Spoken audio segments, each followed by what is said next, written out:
1808 সালের কথা।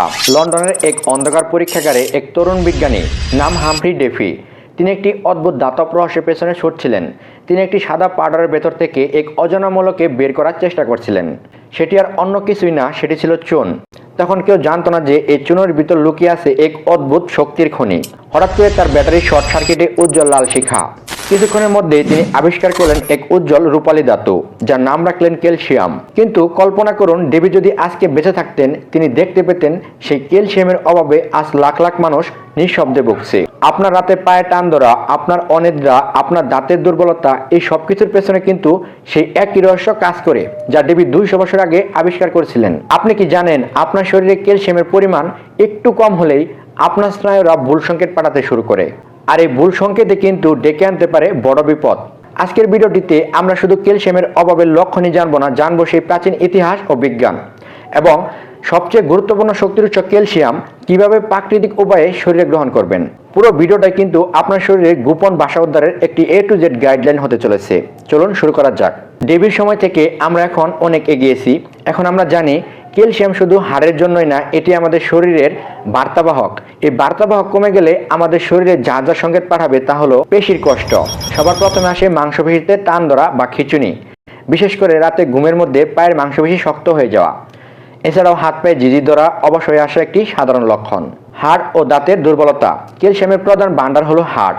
যখন রক্তে ক্যালসিয়াম কমে যায়, শরীর হাড় থেকে ক্যালসিয়াম ধার নিয়ে খরচ করে, ফলে হাড় ধীরে ধীরে ফাঁপা হয়ে যায়। এ কারণে সামান্য আঘাতে হাড় ভেঙে যাওয়া বা হাড়ে ব্যথা হওয়া একটি মারাত্মক লক্ষণ। দাঁতের ক্ষেত্রেও একই কথা। দাঁত বিবর্ণ হয়ে যাওয়া, দাঁতের এনামেল দুর্বল হয়ে পড়া এবং দাঁতের দ্রুত ক্ষয় হওয়া ক্যালসিয়ামের অভাবে হতে পারে। স্নায়ুর দুর্বলতা।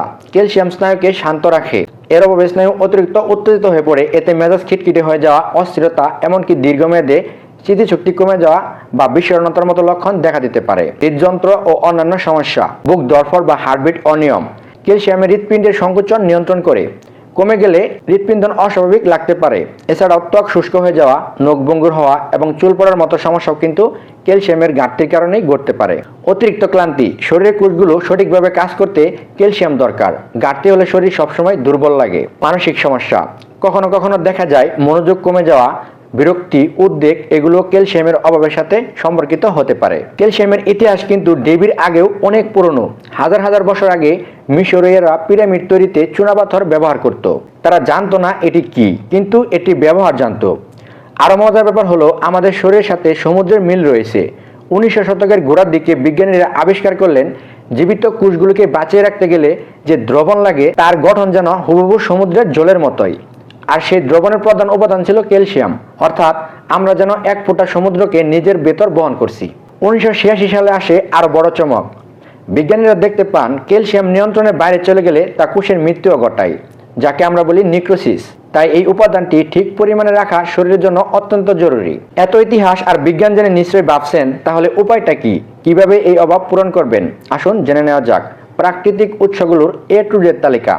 মনে রাখবেন, শরীর ক্যালসিয়াম শোষণ করতে পারে সবচেয়ে ভালোভাবে প্রাকৃতিক খাবার থেকেই। সবার আগে দুগ্ধজাত। এগুলো ক্যালসিয়ামের রাজা। এক গ্লাস দুধে প্রায় 300 মিলিগ্রাম ক্যালসিয়াম থাকে। দই, পনির, ছানা, এগুলো কিন্তু আপনার হাড়ের বেস্ট ফ্রেন্ড। যারা দুগ্ধজাত খান না, তাদের জন্য রয়েছে বাদাম। কাঠবাদাম ক্যালসিয়ামের ভালো উৎস। এক মুঠো বাদাম খেতে পারেন। ডাল, সিমের বীজ, সয়াবিন, রাজমা, ছোলা ও সিম জাতীয় খাবারে প্রচুর পরিমাণে ক্যালসিয়াম রয়েছে। শাকসবজির মধ্যে ব্রোকলি এবং চকবয় খুব ভালো উৎস। এছাড়াও পালং শাক, কলমি, লাল শাক, কলার শাক, সরিষা শাক, কেল, এইসব গাঢ় সবুজ শাক পাতা ক্যালসিয়ামের দারুণ উৎস। বাজারে এখন অনেক খাবারে ক্যালসিয়াম মেশানো থাকে, যেমন সয়া মিল্ক, কমলা রস, ওটস, ব্রেকফাস্ট সিরিয়াল। স্যামন ও সার্ডিন মাছ। ছোট মাছ কাটা সহ খেলে প্রচুর ক্যালসিয়াম পাওয়া যায়। টিনের সার্ডিন বা স্যামন মাছের নরম কাটা সরাসরি খাওয়া যায়। তিলের পেস্ট ও গুড়ের রস। তিলের তৈরি তাহনি এবং আখের গুড়ের রসে আছে চমৎকার ক্যালসিয়াম। তবে একটা গুরুত্বপূর্ণ বিষয় জেনে রাখা দরকার, শাকসবজির মধ্যে পালং শাকে কিন্তু অক্সালেট থাকার কারণে এর ক্যালসিয়াম শরীরে শোষণ করতে পারে না। তাই শুধু পালং শাকের উপর নির্ভর না করে ক্যালসিয়ামের অন্যান্য যে উৎসগুলো আছে সেগুলো থেকে বেছে নিন এবং খাওয়া শুরু করুন। একটি গুরুত্বপূর্ণ বিষয়, ক্যালসিয়াম শরীরে কাজ করতে হলে দরকার ভিটামিন ডি। এর অভাবে হতে পারে ভিটামিন ডি ডিফিসিয়েন্সি। তাই প্রতিদিন অন্তত 15 থেকে 20 মিনিট রোদে থাকা জরুরি। আপনি জেনে অবাক হবেন যে আপনি যখন খাবার খাচ্ছেন না, তখনও আপনার শরীর ক্যালসিয়াম ব্যবহার করছে। যদি খাবার থেকে ক্যালসিয়াম না পায়, তাহলে শরীর নিজের হাড় ভেঙে ক্যালসিয়াম নিয়ে নেয়। এভাবে ধীরে ধীরে হাড় দুর্বল হয়ে যায়।